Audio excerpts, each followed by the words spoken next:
Hello, my name is Dr. Carlo Carandang, and I'm a psychiatrist. Today, I will talk about the negative cycle of generalized anxiety disorder. Generalized anxiety disorder is a major anxiety disorder in which you have generalized worries, which leads to significant anxiety symptoms. According to cognitive behavioral therapy, otherwise known as CBT, you developed generalized anxiety due to the way that you think and also by the way you behave.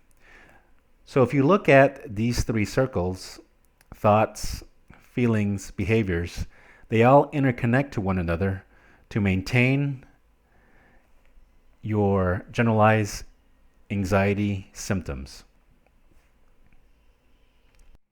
I will go through each one of these circles and we'll discuss how they connect to one another. So, suppose you have generalized anxiety disorder. So, how does this develop? Well, it first starts off with worried thoughts. It could be such worried thoughts such as, quote, something bad is going to happen, or I will not be able to cope. You may also have thoughts of uncertainty in which you state, quote, I can't stand uncertainty.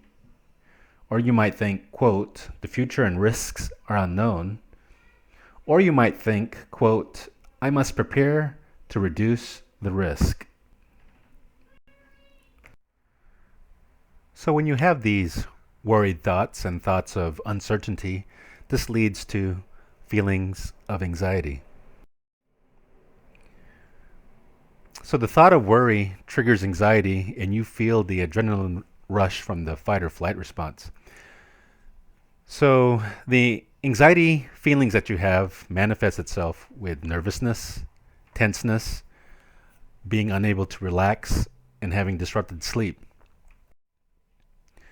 So the anxiety then makes you overcompensate, and then you resort to behaviors because of the anxiety.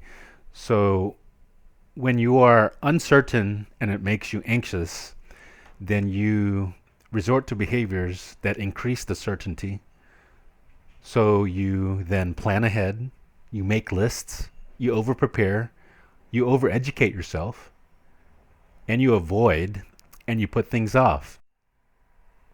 So although the overcompensating behaviors decrease your anxiety over the short term, the behaviors actually maintain your overall anxiety from generalized anxiety disorder. So the behaviors then maintain your intolerance of uncertainty. Again, the overcompensating behaviors are reinforced by the short-term relief from anxiety caused by your thoughts of worry. So in the negative cycle of generalized anxiety disorder, you have this vicious negative cycle that continues. So your thoughts of worry induces the anxiety, which then compels you to act and overcompensate. So your overcompensation maintains your intolerance of anxiety. So instead of just accepting the uncertainty and finding out that nothing bad will occur, you instead overprepare and you overcompensate, and this in turn maintains your intolerance of uncertainty. So what do you do then if you have this negative vicious cycle and you're worried and you're having thoughts of uncertainty and you have all this anxiety and your behaviors tend to overcompensate and maintains this vicious cycle? So what can you do? Well, one of the things you can do is look at this worry no more flowchart. So first off, you need to ask yourself, what is the worry? So here is what is the worry.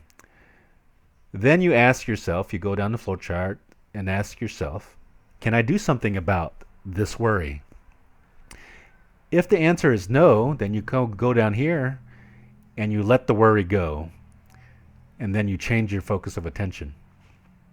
Piece of cake, right?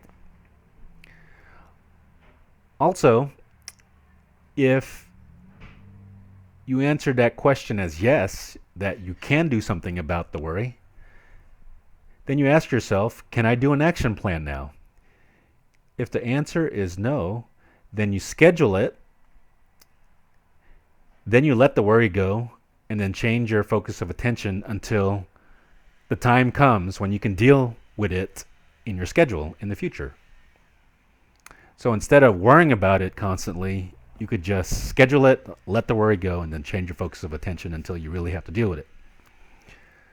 However, if you can do an action plan now, then do the action plan now. Once you're finished with the action plan to deal with the worry, then you let the worry go, and then you change your focus of attention.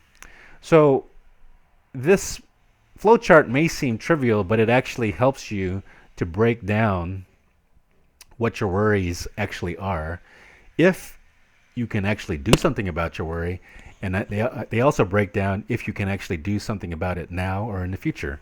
In the end, what it does is either you deal with it or you can't. You let the worry go, then you change your focus of attention, and therefore you don't have generalized worries in between, either scheduling it in the future or worrying about something that you can't really control. For more information and help on generalized anxiety disorder and other anxiety problems, please visit AnxietyBoss.com. Thank you for listening. I'm Dr. Carlo Carandang.